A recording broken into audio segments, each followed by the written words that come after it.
ಈ ಸಲ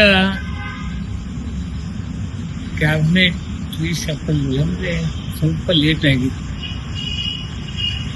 ಇದು ಸಹಜವಾಗಿ ನಮ್ಮ ನಾಯಕರು ರಾಹುಲ್ ಜಿ ಅವರು ಬಿಜಿ ಇದ್ದಾರೆ. ಇದು ಇಲ್ಲಿ ವಿದ್ಯಾರ್ಥಿಗಳ ಮೇಲೆ ಲಾಠಿ ಪ್ರಹಾರ ಮತ್ತೊಂದು ಆದ್ರಿಂದ ಸ್ವಲ್ಪ ನನಗೆ ಟೈಮ್ ಸಿಕ್ಕಿಲ್ಲ. ಐ ಥಿಂಕ್ ಇವತ್ತೇ ಫೈನಲ್ ಆಗತ್ತೆ ಅಂತಕ್ಕಂಥ ಭಾವನೆ ನಂದು. ಯಾವುದೇ ಕಾರಣಕ್ಕೂ ಇವತ್ತು ಕ್ಲಿಯರ್ ಆಗುತ್ತೆ. ಸರಿ, ಕಾವೇರಿ ಸಮಸ್ಯೆ ಇದೆ, ಅದನ್ನ ಮತ್ತೆ ನಾವು ಮನೆಗೆ ಕೊಡ್ತಕ್ಕಂಥ ಕೆಲಸ ಮಾಡೋಣಂತ ಮುಖ್ಯಮಂತ್ರಿ ನೀರಾವರಿ ಸಚಿವರು ಹೇಳಿದರು. ಅದ್ರ ಜೊತೆಗೆ ಬರಗಾಲ, ಒಂದು ಕಡೆ ಕುಡಿಯುವ ನೀರು, ಮತ್ತೊಂದು ಸಮಸ್ಯೆಗಳಿದ್ದಾವೆ. ಆದ್ರಿಂದ ಈಗ ಆಲ್ರೆಡಿ 60% ಜನ ಇಲ್ಲಿಂದ ಡೆಲ್ಲಿಯಿಂದ ನಾವು ಶಾಸಕರೆಲ್ಲರೂ ಹೋಗಿದ್ದಾರೆ. ನಾವು ಇವತ್ತು ಹೋಗ್ತಕ್ಕಂಥ ಕೆಲಸ ಮಾಡ್ತೇವೆ.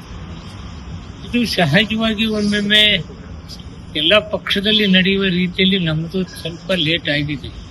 ಇವತ್ತು ಬಗೆಹರಿಸ್ತಾರಂತಕ್ಕಂಥ ಭಾವನೆಯಲ್ಲಿ ನಾವಿದ್ದೀವಿ. ಸರ್, ಇವತ್ತು ಈಗ ಅಂತ ಹೇಳಿ ಸಮಯ ಮುಂದೂಡಿಕೆ ಆಗ್ತಾನೆ ಇದೆ. ಸಿಎಂ ಆದಂತವರಿಗೆ, ಒಂದು ಸ್ಟೇಟ್ ಸಿಎಂ ಆದವರಿಗೆ ಅವ್ರದ್ದೇ ಆದಂತ ಕೆಲಸಗಳಿರುತ್ತೆ. 4-5 ದಿನ, ಈಗ ವಾರಗಟ್ಲೆ 3 ಸತಿ 4 ಸತಿ ಡೆಲ್ಲಿಗೆ ಬರ್ತಾ ಇದ್ರೆ ರಾಜ್ಯದ ಕೆಲಸ ಹೇಗೆ ಅಂತ ಹೇಳಿ ತಡ ಆಗಿದೆ, ನಾವಿಲ್ಲ ಕೇಳೋದಿಲ್ಲ. ತಡ ಆಗಿದೆ, ಅದನ್ನ ಆದಷ್ಟು ಬೇಗ ಬಹುಶಃ ನಾನು ತಿಳಿದಾಗ ಇವತ್ತೇ ಬಗೆಹರಿಸ್ತಕ್ಕಂಥದ್ದು ಆಗ್ತಿದೆ ಅಂತಕ್ಕಂಥದ್ದು ನಮಗೆ ತಿಳುವಳಿಕೆಗೆ ಬಂದು